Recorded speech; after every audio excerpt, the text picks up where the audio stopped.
Ms. Doss, would you call us to order?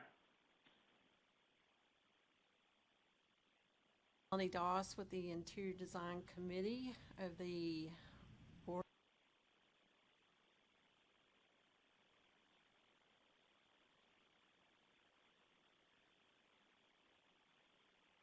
I lost Melanie. Todd, if you can hear us, we cannot hear There we go. anyone in the boardroom. How about that? There we go. I'm going to call the better. meeting to Thank you. order. And forget all the other rubbish I said. Do it loudly. This meeting is called to order. Do I need to do it formally? I did it formally just a second ago. I think we're okay. Okay. All right. Let's see. You do a roll call for the committee meeting? Yeah, I'll do a quick roll call here in just Melanie Doss. Here. I didn't hear that. Oh, there we go. Alton Heathcote. I'm here, Michael. You must be putting on a show because everyone's laughing at every word you say, Alton. What are you throwing peanuts? Are you smashing watermelons? What are you doing? Oh man, you know what we're doing right now is we're taking up money to get Maria to sing. Okay, well, let me get through the roll call and we can make that happen under new business. Frank Wagster. Here. Okay, everybody's present. Maria reminded me with a physical quorum, we don't need to read a statement of necessity, correct? That is correct, Michael. We have 2 of our members here, and that makes quorum, so no statement of necessity. Great. Okay, then. We can move on. Are there any agenda changes? If I can, and it may be under possibly as the position in the upcoming meeting in how they are going to address the interior designer profession. Okay, can you repeat that once more? I lost, I think, a key word in there. I'd like to discuss either in new business or at some point in time at the end, the NCARB position on interior designer registration and licensing. Gotcha. Okay. I heard all of that time. Thank you. Okay. Okay, we can bring that up at the end. Just add that to the end of this committee agenda. So if that's the only change, then Madam Chairman, your meeting. Feel free to begin the status of definitions uses. Thank you, Michael. Michael, were you able to distribute the definition? Okay. If we can, this is a definition, and Frank, you are familiar with that because it's the same document that I think you and Susan Ballard worked on maybe with Don Baltimore a couple of years ago. It is the same definition. I have not made any changes or updates, and with the status of the definitions being discussed tomorrow, how do we handle this? Do we need to read through it, review it, and submit it to the board as a committee, or somebody tell me what we need to do with this definition if we choose to accept it? Maria, what's the protocol for that? So at this point, we talked about this in the landscape architect meeting this morning, but the definitions committee is going to take all of these up. So if you would like to discuss, and then we could, whatever is said today, we can present to the board tomorrow and then pass it off to the definitions committee. I don't know. Very good. Yeah. So would you all like to discuss it? You and Frank have both read and agree with all of the information that's in the definition. Frank, you you've had longer than any of us, I guess, to be part of the development of this definition. Are you comfortable with all of the language?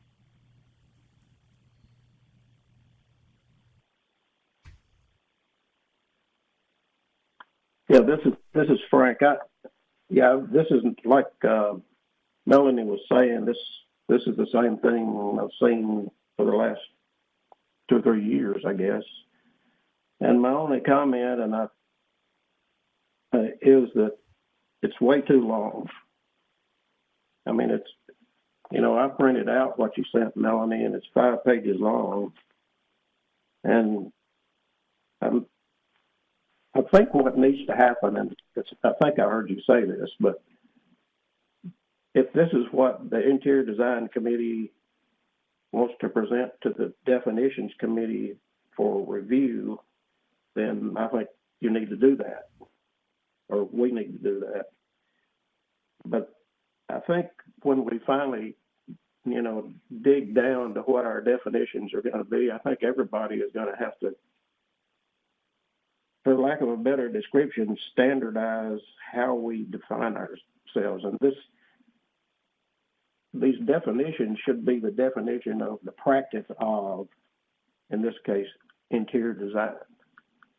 And what I'm reading in the interior design full definition is just a list of everything that an interior designer might do. But I don't think that's actually the definition of the practice of interior design, or even the reason for having a definition of it. Hey Frank, can I ask? This is Alton. Can I ask real quickly? Was this definition taken from another standard from other states? It is. It is taken from CIDQ, and they are the Council of Interior Design Qualifications. So they are the ones who prepare the examination, administer the examination, and basically on a national level determine what interior design actually is. So it has been patterned after that.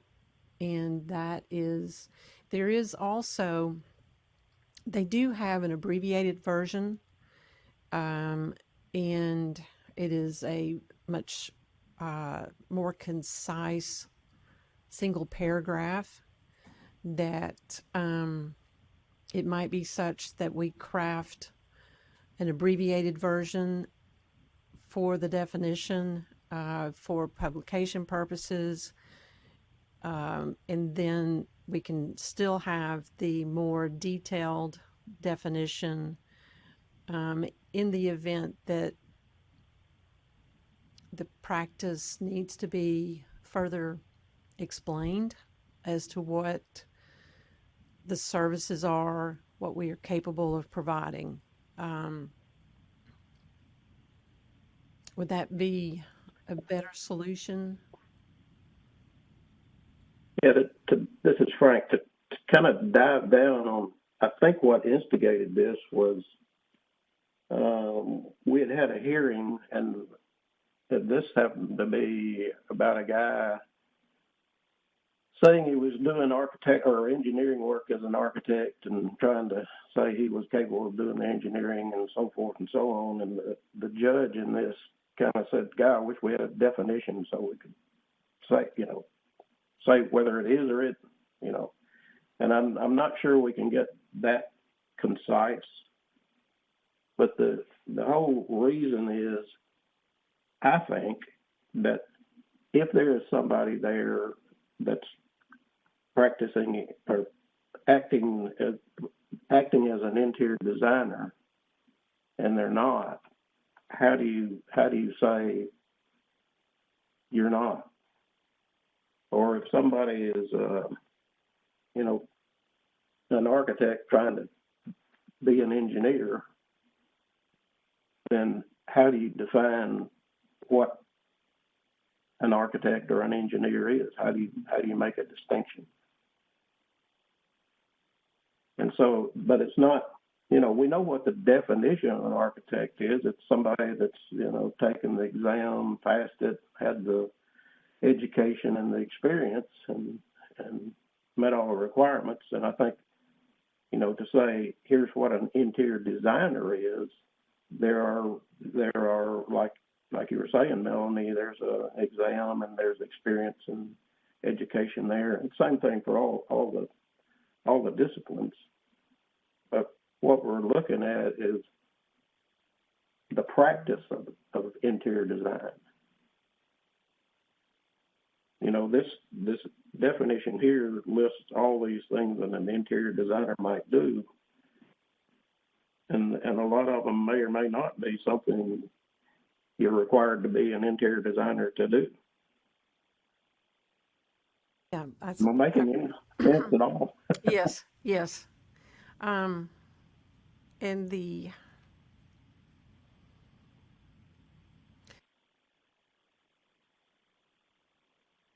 we do not, since we are in the state of Tennessee registered interior designers,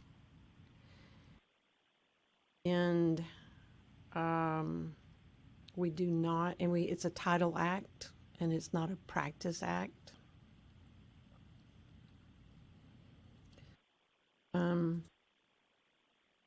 Sort of muddies the water a little bit, I guess. So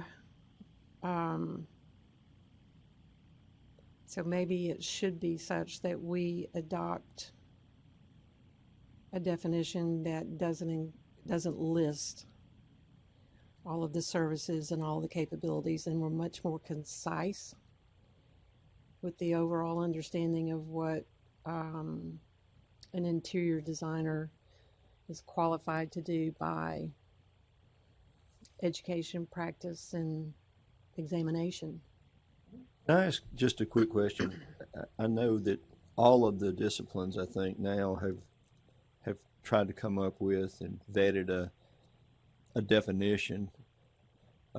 Assuming this one goes all the way through that process and we get the same point, where will those exist? Will they exist in the laws and rules, or will they exist in a statute somewhere? Where will they exist?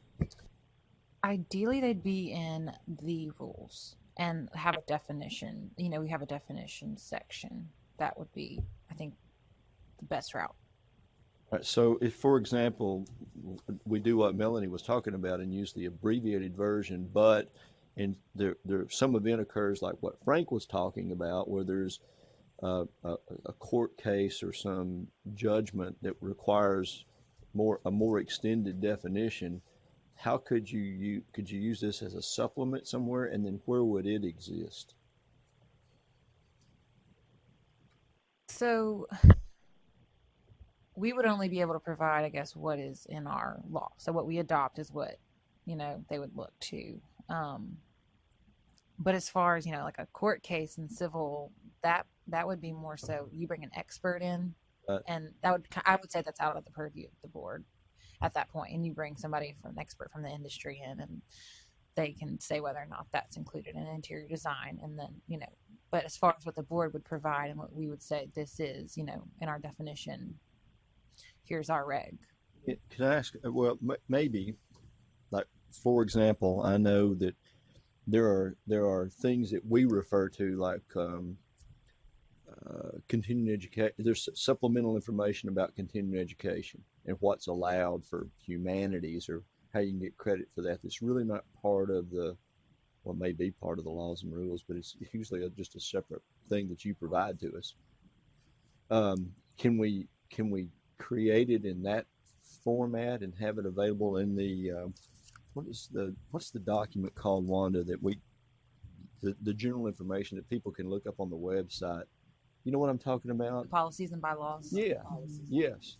I would just say that because recently the legislator, there's clarification between policy and rule, and what can be policy and what can be rule. And if it was something that, and I can look up the exact language, but basically this definition, I think, would affect the rights of the public to such a degree that it would need to be in a rule. And policies can clarify rules. Wouldn't this sort of be a clarification, or is it more than a clarification in your I opinion? think it's so specific that, you know, you could really hinge discipline or something on someone on that. And so I think anything that has that ability would need to be in rule. So as far, you know, as the education and that kind of thing goes, it says, you know, you can have these kinds of courses, and then we elaborate, and that's kind of a living document because it changes, and you know, so that's a good example of how, you know, a policy can expand on a rule. But I think this defining a profession is it's a big deal, I guess, you know, in the sense of it can affect people and their right to work and our ability to discipline. So I think it would need to be in a rule. Okay. So if you were looking at this from a legal standpoint and how to enter it into well, I'm not exactly sure. I know our laws and rules exist in this document. But is there something else outside of this document that where we could put this? You could certainly link, because if this is, you know, model rule, you can always link that as a resource. This is what I was talking about, the reference manual. Yeah. I thought I had it. Just had to dig a little bit. I mean, would this be an appropriate document to include the fuller, more expounded definition? As far as I know, that is adopted as a policy. So, you know, people are always free to reference the model rules and that kind of thing. But I think if you adopt it, I don't think it'd be appropriate to adopt it as a policy.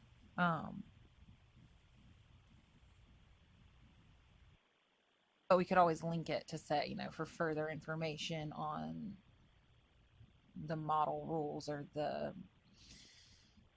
because if we adopt it, we're saying that we are taking it on as our own and that this is law, you know. Yes.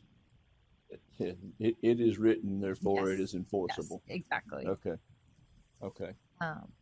But I see what you're saying. You know, you do want that to be able to provide to the public more. I think details. so, because I Mhm. think this document, Frank's right, it is very comprehensive, and it is, I guess, unusually, for definition's sake, unusually long, but I think it's valuable. And I just don't know how to provide this much information and encapsulate it in something that's maybe not this voluminous would be the right word, I guess. I don't know. Yeah, we want concise, and you know, you might get pushback of like, why does it take 5 pages to define? You know, so it's always good to be concise. You should be able to say this is what we do, and I think that's our advantage if we can make it more concise. But I'd be interested to see how other states have adopted this. I'm sure they have, you know, and I'd be interested to see how they have adopted it into their law. And Good point. Have y'all looked? You, Frank, you too. Have you and Melanie looked at what other states have adopted? Is it similar to this in this? It is similar in that most everyone goes by CIDQ's proposed definition so that we can remain somewhat unified as to what it is on a national level. However, different states have different registrations, licensing requirements, so there is some definition difference in those categories, but the essence of the basic definition of the practice of interior design is all following the CIDQ guidelines. So,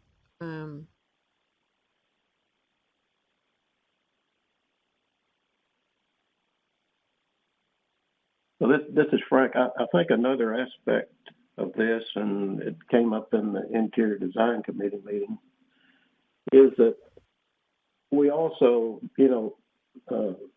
Elton especially, before, this would go through the definitions committee, but before it was actually proposed, I think there's a lot of, the other professional societies that need to be on board with this, not just us. In other words, the AIA or the NCEES, or I know you've gotten information from them, but we don't want to get to the point of proposing this and then everybody in the world says, well, we didn't like it that way. We kind of need do the due diligence on the front end, but we're kind of just getting started again. Kathy was the definitions committee chair, and then we had COVID and everything just kind of halted. And so I think, and just from what Blair said, I think we'd be gearing up again, maybe at the next meeting, having a definitions committee meeting. And it would be good for everybody to bring what they believe is what they would like to see to that meeting, and then sit down and especially try to make some similarities in how it's proposed or how it's written even. So that we don't have a 5-page definition of interior design practice and a 1/2-page definition of landscape architecture or a 3-page of engineering. It'll just look odd, presenting it in that fashion, I would think. It would look like, to me, the longer it is, the more you're trying to capture.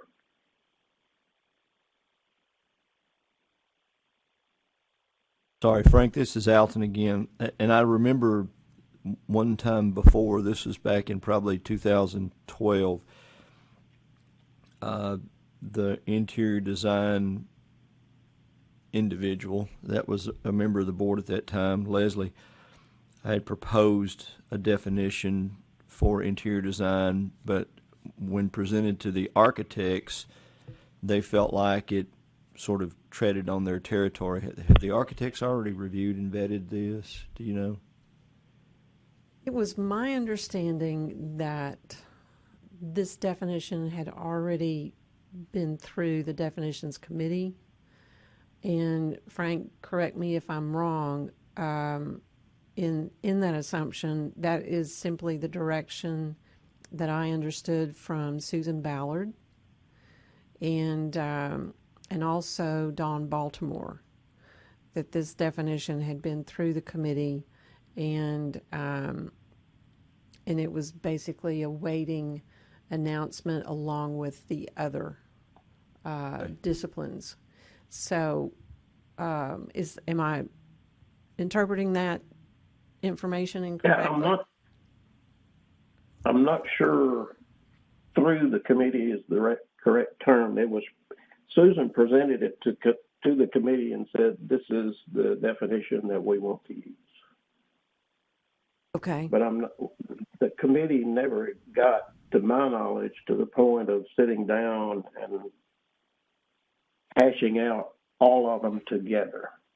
If you know what I mean? Mm-hmm. It's like, and it may have been a timing. It may have been that the other disciplines did not have their definitions put together, and this one has sort of been just hanging out there. So I agree that it definitely needs to go to the definitions committee, and we all get on the same page and present a definition for each discipline that is cohesive and as far as including the same relative information. Well, I think, is this something right. that we could then present So we have our definition, that we want to present to the definitions committee for further evaluation and review. Is that the next step? Or are we saying that we want to revise this as an ID committee before we present it to the definitions committee? I think it probably will be back and forth in that manner. I think you got to have a starting point. And, if the definitions committee gets together and, pares this down, I think it would go back to the interior design committee to reach out to their, NCIDQ or the CID, whatever it is. Yeah, CIDQ. CIDQ. I think it's going to take some back and forth to get it down to something everyone agrees on. Certainly. Hey, Frank, this is Alton, and But again, there has to be a starting point. I should apologize because this is my first meeting on the ID committee. But would it maybe be helpful to the definitions committee if you could provide maybe just a sampling of what other states have done similarly to this, so that they could see that this is not an exception, it's more the rule? No pun intended. Do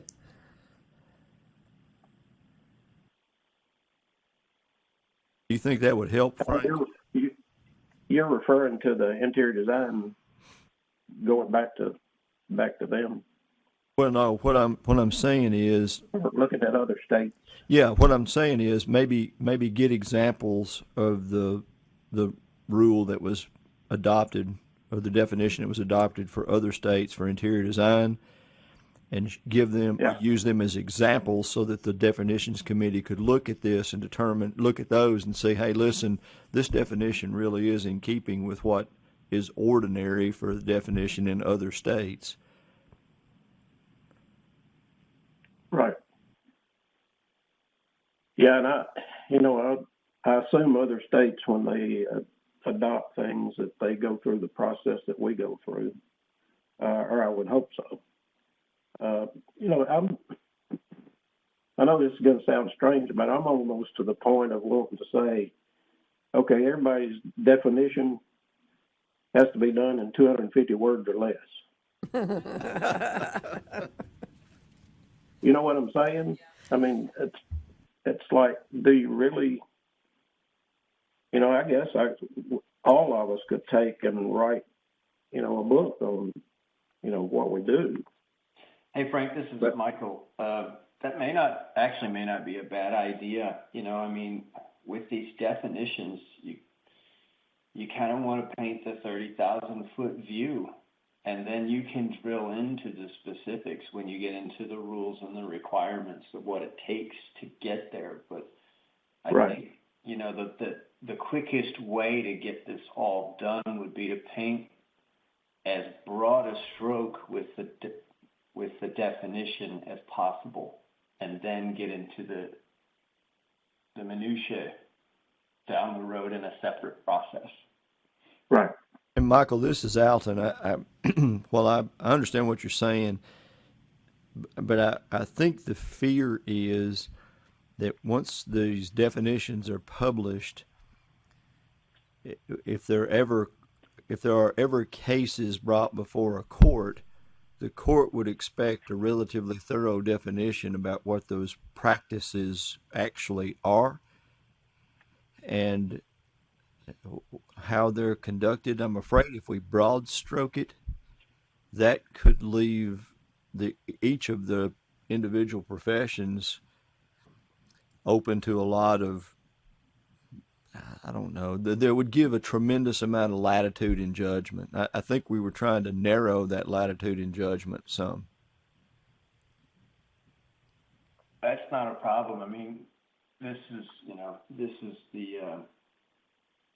within the purview of the committee to make this decision. I was just suggesting something maybe about a page long instead of 5 pages.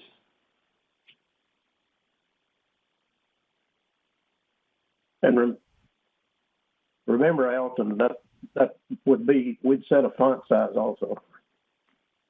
Yeah, I know. I just thought about that. I remember, Frank, I remember reviewing the definition for engineering, and the way Kathy had originally done it, it was all single spaced and small font to get it on to maybe 2 pages. Yeah. But there were a lot of words. There were more than 250 words in there.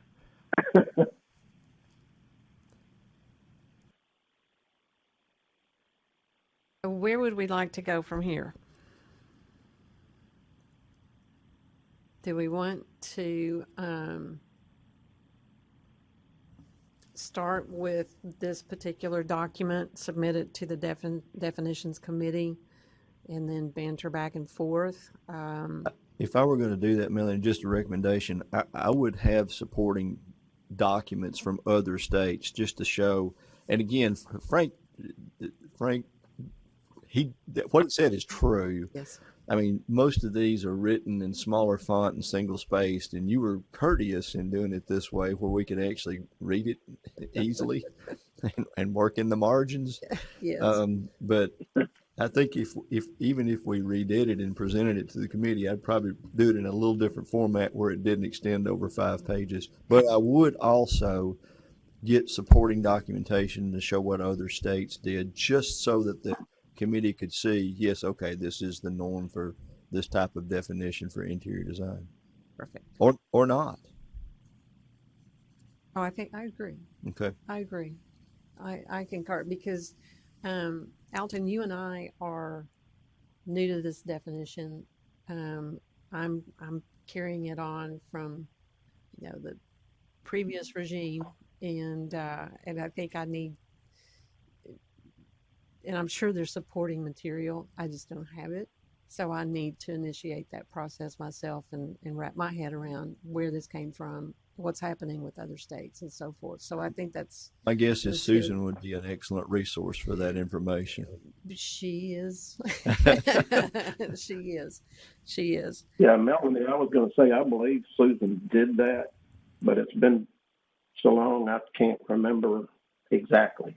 Yeah. But I'm pretty sure she had. And I have some evidence, but not really enough to support it to be able to address those questions when they do arise as to what happens in other states. So I will collect the information, have supportive material before we present it to the definitions committee. And then I guess if someone can advise me on how and when I get that information to the committee. Michael, does all this information go through you and then you submit it to the committee? Sorry, Melanie. Michael said he had to step away, but Okay. yeah, that'd be the best option. Would be to go to Michael and then he can distribute accordingly to the definitions committee. Good. We probably need to, because Melanie is new, we probably need to, and I saw where he sent you the return email about the Sunshine Act, the Yes. Sunshine Law. We need to make clear that I think Michael is the pivot point. He's the clearinghouse for everything. It all gets submitted to him, and then he distributes it out to the appropriate people. Very good. Believe me, all of us have gotten that same email. It's like he was very polite about it. And Michael would be polite. Well, we got another one. So, very good. Very good. Okay, that's what I will do then. And I'll follow up in the near future with Michael with the doc. What is the status of the definitions committee? Does anyone know if it is being and active and as an agenda as far as when they would like to publish this information? Because I know that was something that we were sort of holding on until we got all of the definitions.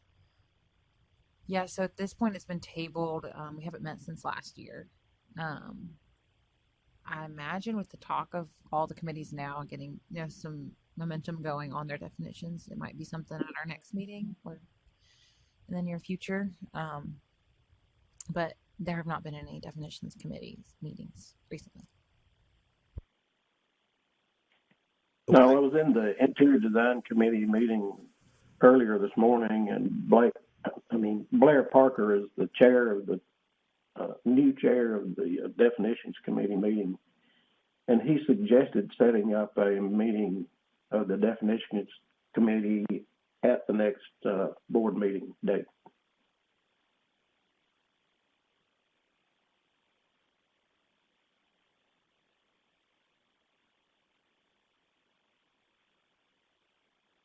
Do we have any further discussion on the definitions topic?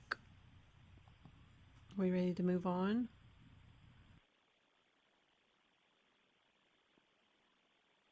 I'm ready. I think so. All right. The next item on the agenda is the stamping privilege restrictions and copyright purposes.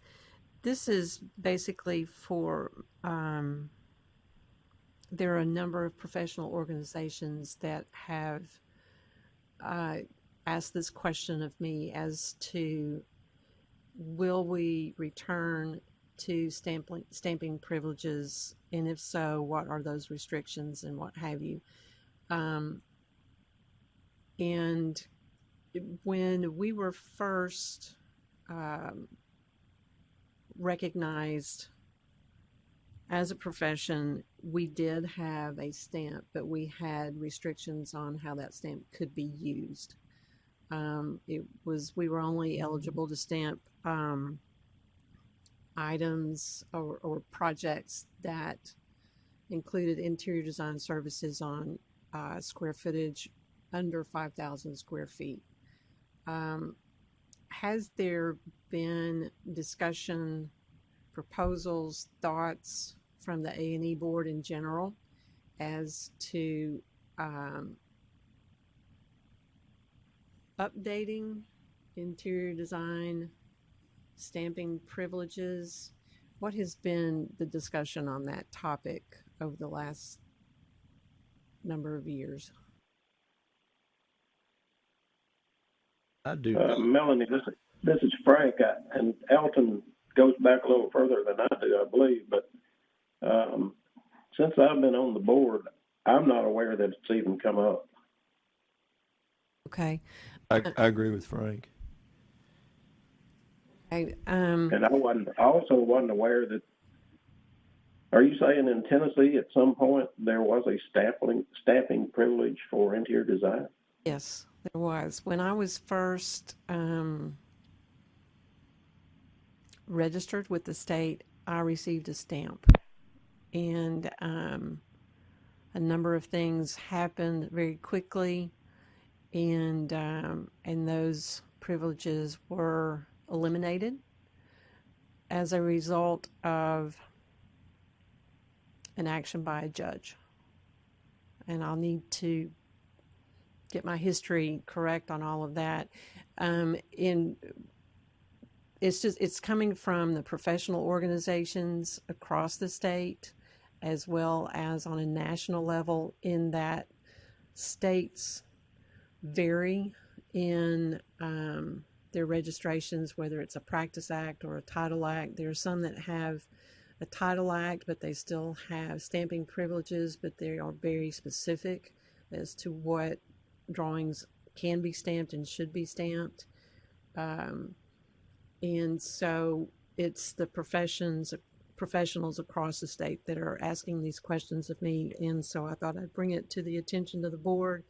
And it may be another one of those processes that I investigate what's happening in the other states and present that to the committee and say, this is what is happening in Florida, this is what is happening in Texas, and so forth, to give us a better understanding of what the what the profession is in other states and across the country. I think it would be a good idea to find out why that privilege was removed to begin with.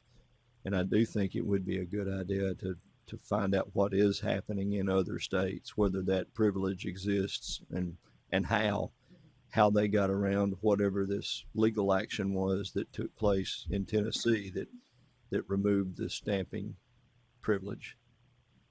Good. So I will continue to research that, investigate, and get some history on that, and see what we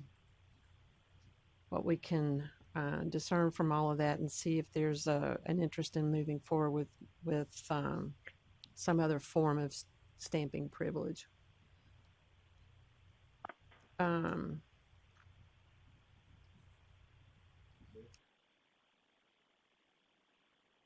Hey, Michael, this is Alton. It's good to see you. I'm assuming you're back.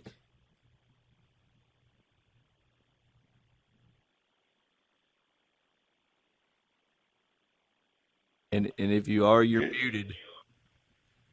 Oh, it's good to see you too, but that's all I heard. Okay. A quick question. Did you hear the last conversation about the stamping privileges for interior design? I did. Okay. Are you familiar with whether or not those privileges exist in other states?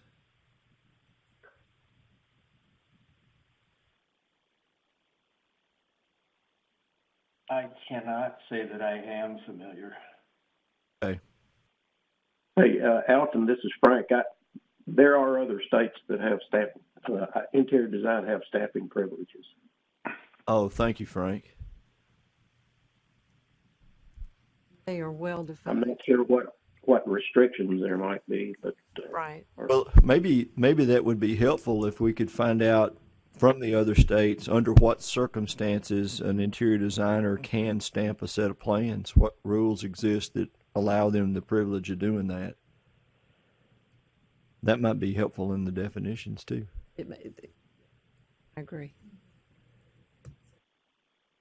A little bit of work that needs to be done to get this all refined and a little more consistent. Okay. Move on to the special grants.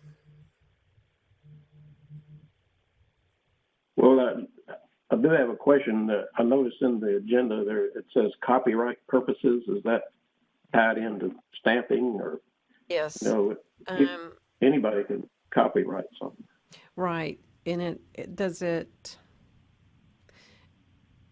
That would be a discussion of, I guess, if certain documents, specifications, finish schedules, design concepts, and so forth, could those be copyrighted in any way and not stamped? But is there a way to protect the design through copywriting? And is that in lieu of stamping, or is that in addition to stamping? Again, I'm not a legal person, but I think those are two different things. They are. Any proprietary material can be copyrighted, to my knowledge. And I guess the question is, can you copyright? Are there components of a design that can be copyrighted? And if so, what are those? That's my question. I see a lot of, and my firm doesn't do it, but I see a lot of drawings, deliverables, if you will, from other companies that have a copyright on them, or have a copyright statement included with the drawings and specification. Again, I'm not an expert in this at all, but Maria, you might.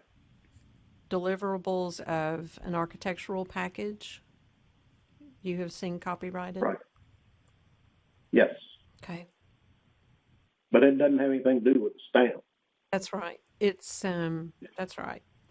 And so that copyright purposes should be probably listed as another topic rather than underneath the stamping privileges, but it's another way of protecting the documents and the design. So, Melanie, I think I'm kind of like Frank in that I think if it's something that's a work product that you produce, you have the right to copyright it. And normally what we do is we put that copyright notification on both our plans and our specifications on every job that we do. I don't know what would prohibit an interior designer from doing exactly the same thing. Do you, Frank? No, I don't. No, I don't. that's good. That's good to know because I haven't seen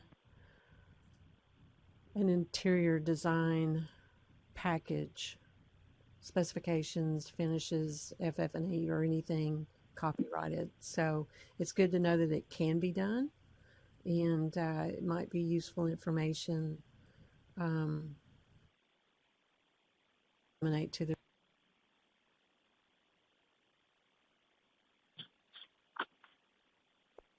I will just chime in real quick. I always have to be the Debbie Downer. I think it's super relevant to you all as professionals. But I will say, you just might get flagged for, this is something that I don't think the board would regulate as much as maybe this would come from the association or just because it's more focused on protecting professionals and our, main goal is to protect the health, safety, and welfare of the public. I mean, I totally get it, and it makes sense to me, but I'm saying it's coming from the board. I don't know if we would touch on it as much as maybe it might be more appropriate coming from the private organizations and associations. And that's all I have to say. Very good. Very good. I just try to, keep it. No, that's good information to have. Very good information. Very good. Yeah, I'm not saying it's certainly very relevant, and I understand the want to discuss. But yeah, just had to say it for the record. Good. Thank you. Thank you. Special grants. And this is something that's an interest that Susan Ballard developed, and she would like for it to continue to be something that remains a service that is part of the grant funding. And it's my understanding that if there were leftover funds in the grants budget, then universities with interior design programs were given the opportunity to submit a community service proposal. And the funds, those extra funds, surplus funds, would be awarded, if deemed acceptable, would be awarded to one of the community service projects. And one of the most recent ones, I think, would now have been 3 years ago, was a joint venture between UT Chattanooga and UT Knoxville. And it was addressing the needs of, it was, I don't want to say Habitat for Humanity type project, but that's basically what it was, where interior designers and architects, and I believe engineers, if I think it was UT engineers, UT Chattanooga interior designers, and UT architects, helped a family update their home, address some issues that allowed improvement to the home, whereas otherwise the funding was not available through any other source. So we all think that that's a very good use of funds. I'm not sure how those funds were designated as far as how they became surplus. I don't know how that committee or I how can- those grants. Yeah, I can help with that. I think one, there are really specific definitions about what those grant funds can be used for and who they can be distributed to.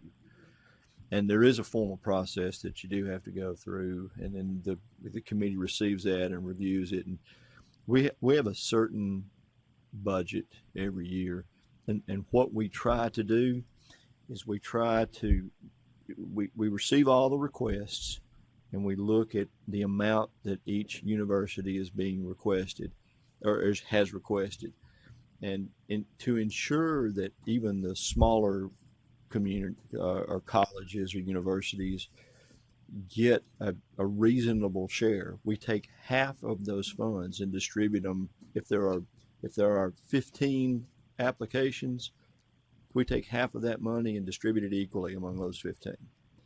Then the other half of the budget is distributed sort of on a pro rata basis based on the number of students that are in each of those disciplines. So there are usually about the only way that there are funds left over is if somebody fails to get something done in the time frame that they had to get it done in, and that we have to rescind the grant. And then, Michael, didn't we have that situation just this past year? I won't name the college, but I think you remember which one I'm talking about. Where we rescinded the grant altogether? No, not the total amount, but there was a component of the use of those funds that they weren't able to utilize in time, or said they weren't going to be able to utilize in time because of COVID. Mm-hmm. We had multiple universities return money last year. In the 2019 grants, 2019, 2020. We've already had one or two schools this year say that they can't spend the money on what was approved for, but the deadline for expenditures is the end of this month, and the deadline for amendments was at the end of last month, I think. There had to be ample time for legal to look at it. So we'll get one or two schools sending back a small fraction of the money as well this year. Yeah, this is Frank. Melanie, I think what you're referring to back about, I'm thinking 3 years ago, what we did was take $20,000 of the money that was appropriated to us and offered it as it wasn't excess money.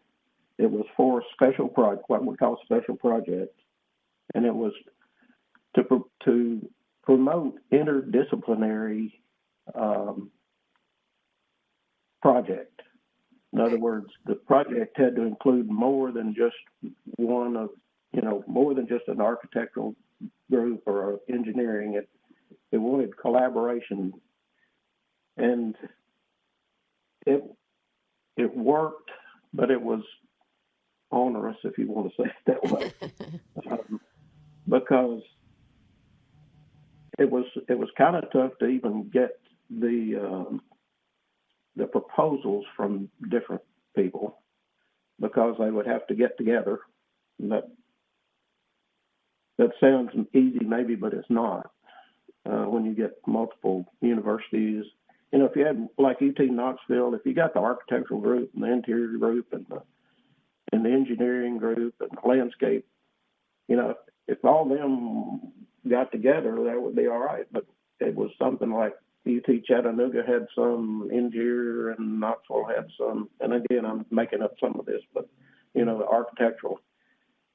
And the project they did, if I remember right, was like you're saying, like a social,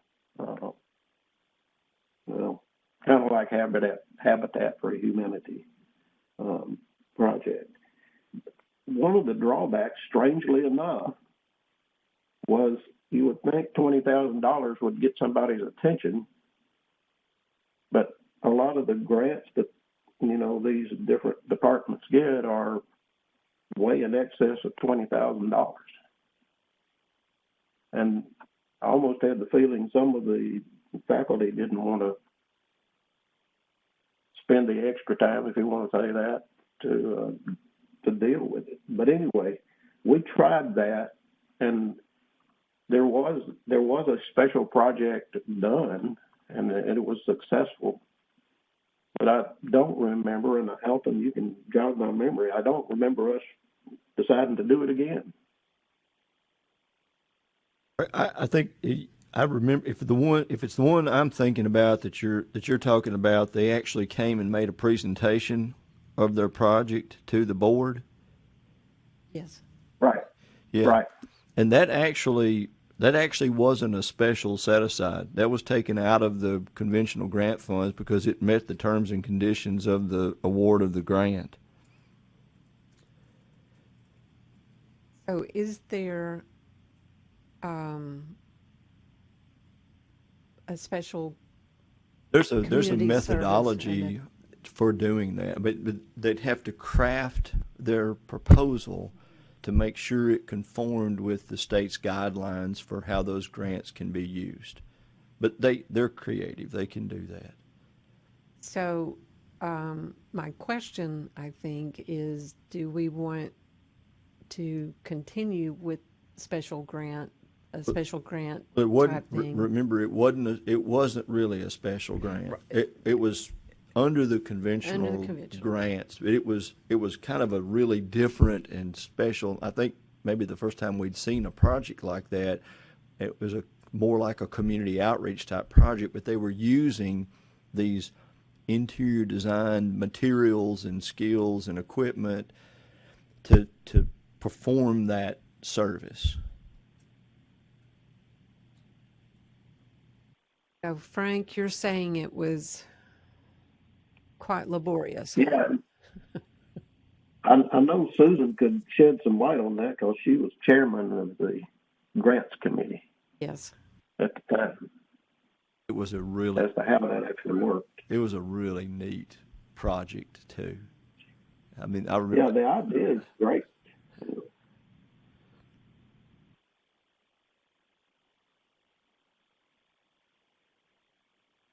So We can make sure to bring this up at the next meeting of the grants committee for Okay. discussion there, because they're ultimately the ones who will be making the decisions on content. But as Alton can attest, that we take all of the proposals that are sent to us and see if we can meet them. I think last year was the first time that every cent we had budgeted was given away. And there was no proposal for any special projects or anything like that. And, my philosophy is that you can't make people take money they don't ask for, especially when there's a hook to it. right. So Michael, what I will do is I will send you some information and have you pass that on to the grants committee.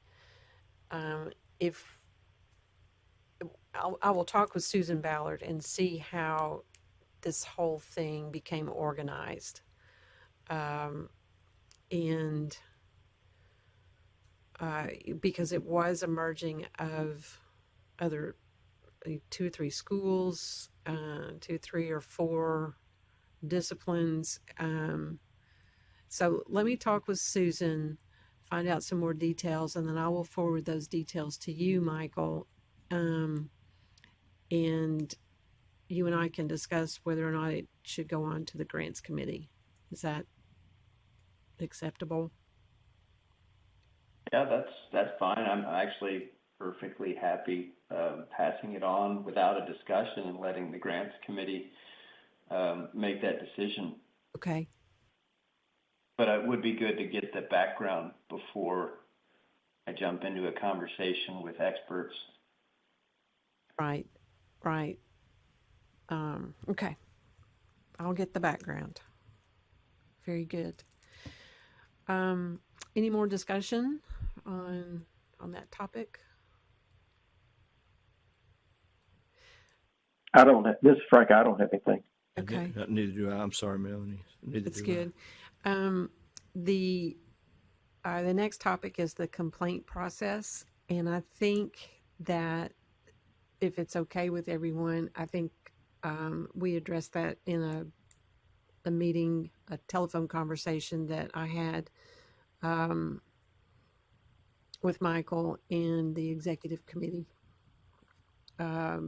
where I just needed clarification on how to handle some controversial topics, and so I'm okay to table that conversation on the complaint process and the elevation of the process. That's okay. So That would be fine, Melanie. I would like to volunteer Maria's services if you have specific questions about complaints, or Wanda or Kara may be able to help you out. But in all honesty, I think at least in the year I've been here, I don't think I've seen a complaint come against an interior designer. So I don't think I have anything historic to add to that conversation. Okay, good. Yes, and just Maria, I'm always happy to answer any questions, or walk you through that process. So I'm learning. So you're gonna defer that off the agenda and just deal directly with our resident legal genius. Yes. Okay. Yes, I am. And the last topic, interior architecture term and use. I'm not sure that this is a topic that this board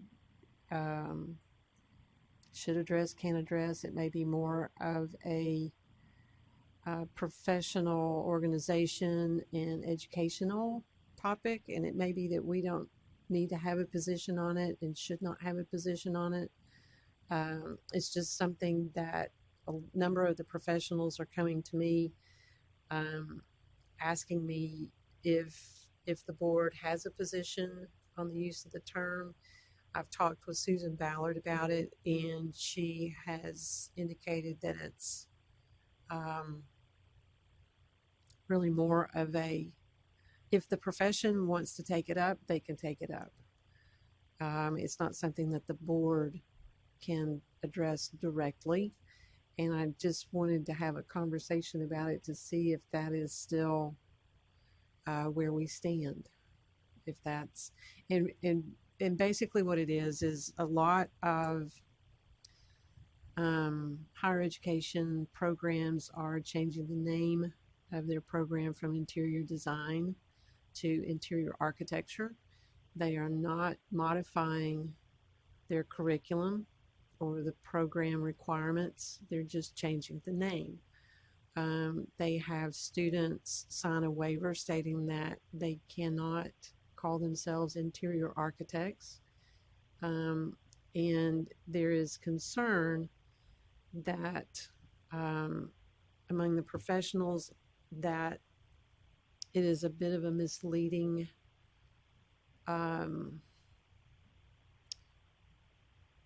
it's more of a marketing, I'm going to say, more of a way to draw a different student or more students.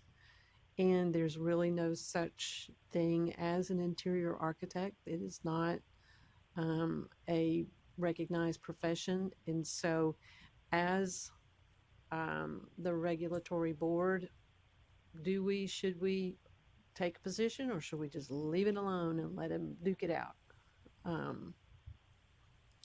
in the profession?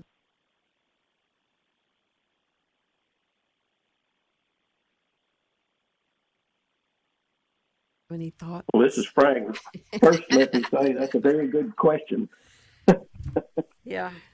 You know, I remember meeting with Dean Poole at UT several years ago and saying, please don't rename your interior design curricula interior architecture. And within 6 months, that's what they did. Right. And I think it's misleading to the students. There is no interior architecture exam or certification or anything like that. And so, but from what I can tell, dang near every university in the United States, their interior design curriculum has gotten changed to be called interior architecture. And I'm really not sure what you can do about it. I mean, we can take a position. I'm not sure it's a good idea, and I would want our legal to speak on that. But you mentioned earlier something about the NCARB. The NCARB this year is taking any position that the NCARB has regarding interior design totally out of their recommended new model law or model. I guess model law. But anyway, the reason is they say it's not political like Democrat and Republican, but it's a political issue that they just don't think they want to stick their nose in. Right. Right. I'm of the same thought as you are, Frank. I'm not happy with these programs changing their names to interior architecture, and I agree it is very misleading. And I've had conversations with department heads and deans, and have asked them their intent and how it can be done. How can they do that? And they say that it is supported by CETA, the Interior Design Accreditation Board. And so it may be best for us to not take a position on it, but it can also, and if we do, maybe it appears in the definition. And that sort of comes full circle back to our original conversation about the definition. I prefer to leave it as interior design and interior designers, but would like to know what we think of it as an ID committee, and as the state regulatory board. I think we're on the same page there from what you just said. I mean, my position is it ought to stay interior design and interior designers. And Melanie, I make sure I understand this right. You're saying that even the certified interior design professionals are saying this is misleading and that term should not be used, correct? Maria, is that something that this board would recommend or take action or express an opinion on, or is that something that the individual societies would take up? I think it'd be more appropriate for the societies. Yeah, because then we get into telling these businesses how to run their colleges. I think I have a lot of thoughts. I just want to be careful with what I say. At the end of the day, let me ask you this: would it be easier if you kind of thought through that process and came back maybe tomorrow with a recommendation? Yeah, I mean, my recommendation, on its face, is that it's probably best for the societies to handle. I'll just say this: the board, at the end of the day, we accept our degrees that are listed, and just because a school changes their name or their name to interior architecture, we wouldn't accept that for licensing purposes for architects. And then, but it wouldn't change if the curriculum's the same. Then we would still accept for interior designers. I mean, I think the school is doing a disservice to the students and by doing that. And I think it'd be smart for them to heed to what boards and societies are saying. So that brings up an interesting thought in that in the state,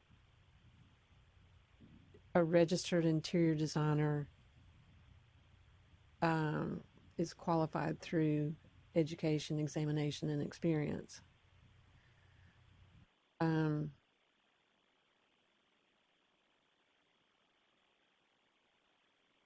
They are graduating with a degree in interior architecture. Is that how the degree is actually? It says a Bachelor of Science or Bachelor of Arts in Interior Architecture. It's a Bachelor of Science, and I need to make certain as to what the nomenclature is if it is interior architecture, because the program is named interior architecture. But when they sit for the exam, they become registered as an interior designer. Okay. So this is where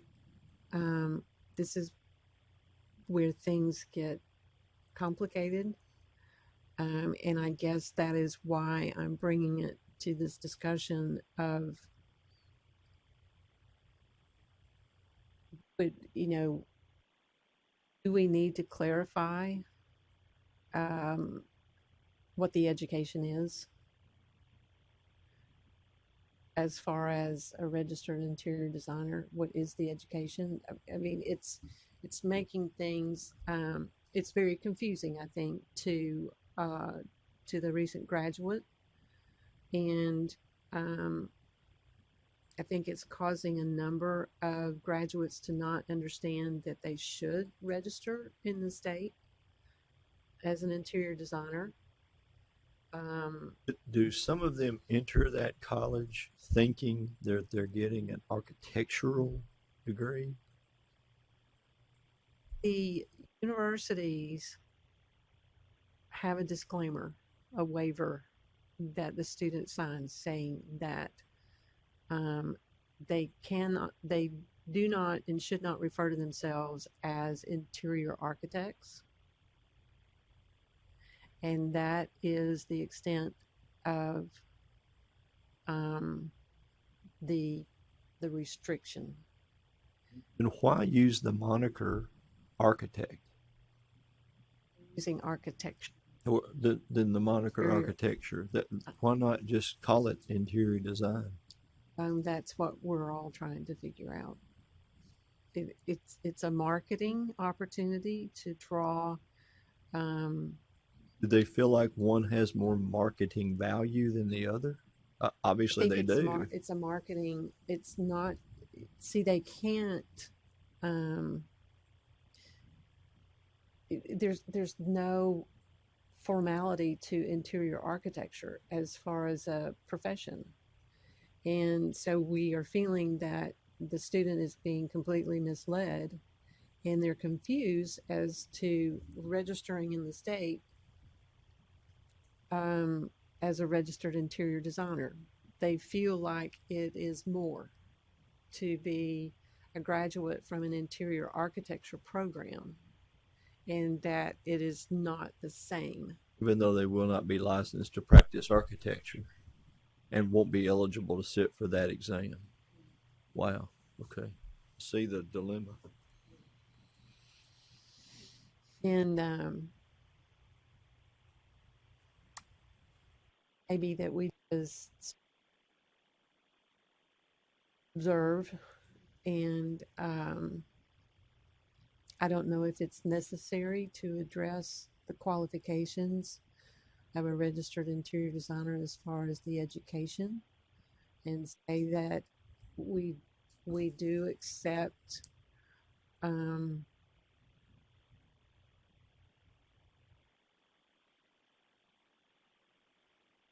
graduates from interior architecture programs.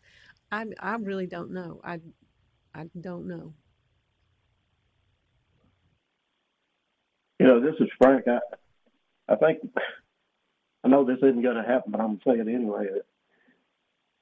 I think it'd be good I don't know if it's something the board should do or not, but to require anybody, any college or university that has a college of interior architecture, that they have at least a seminar course explaining what that means and what it doesn't. Because, and I actually have heard, and again, this is anecdotal, so I don't know if it's totally true or not, but I have heard that there was a person that graduated with a degree in interior architecture and tried to take the architectural exam, not realizing they didn't have a degree in architecture. And how you get through 4 years of college without knowing that, I'm not sure, but it should be a responsibility of the college to make that well known. And it may be something the board sends a letter and recommends that they do that. I don't know. I don't know if that's stepping out of bounds or not, but anyway, And my also, opinion. sorry, Frank. This is Maria. I would just say, too, I mean, our rules and law are very clear on what we accept. And so at the end of the day, be it a marketing scheme or, misleading, the responsibility is on the applicant to ensure that they are, enrolled in a program that would satisfy our law and rules. And if they need clarification on that, the board's always available to answer those questions. So, yeah, that can be tough, but it is the responsibility of the individual. So,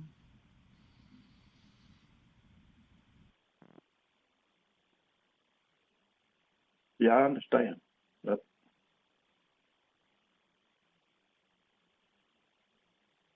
And just for thought, is it necessary for us to update the education from an accredited interior design / interior architecture program? Because they're one and the same.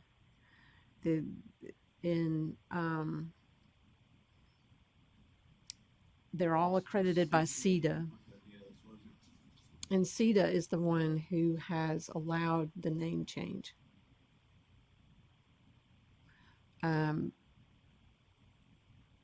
However,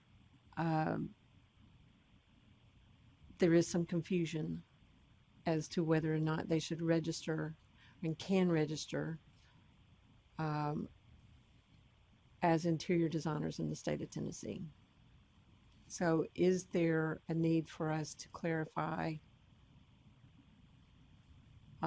make a clarification of that in some form or fashion?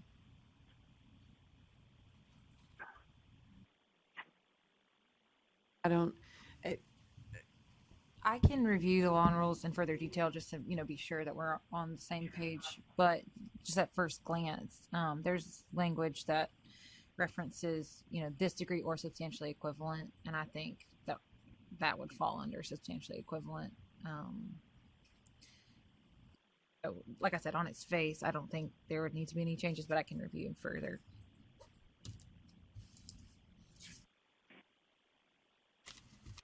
There any more discussion on that topic? I don't have any. Thank you. That was informative. I appreciate it. It's a major discussion in the profession, and so In regards to NCARB, they have a meeting coming up. I think it's June 24th. And they're going to make I think there is a discussion regarding lifting or addressing interior design licensing. And it probably would be best for us to wait until after that meeting to discuss further their position on that.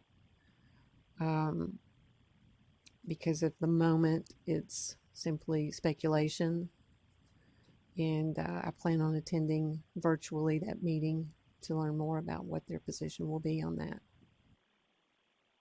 Are you referring to the NCARB conference in June? Like, Yes. Okay, I'll be there, so I'll be able to. Are you going? I am. Nice. Yes. Very excited. I think Michael's attending as well. Nice.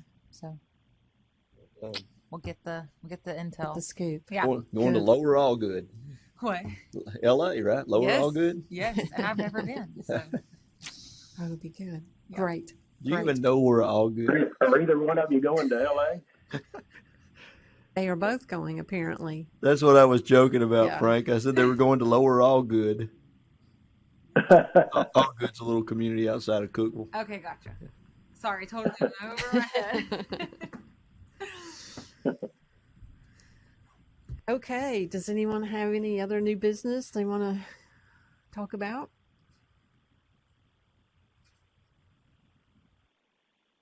This is Frank. I'm good. I'm well. Good. Good. Thank you all very much for the time. We had not had an ID meeting since October. And so I had a lot of topics that I needed to cover and get some response to. So I really appreciate the extended time today. Well done and excellent leadership. Way to go, Melanie. Aw, Good thank job. you. Thank you. Thanks for being a member of the committee. I'm Allison. really glad to have the opportunity to do that. Thank you. Good. Frank, thank you as well. Michael, I hope you feel better soon. Oh, me too. I got to be there tomorrow as well. Oh goodness. Michael, rest up. You're going to need it. You got the ugly group coming at 1. Yeah, I'm well aware. It's a motion All to right. adjourn. Thank you. Frank? I second that motion. Very good. Great. Thank you all.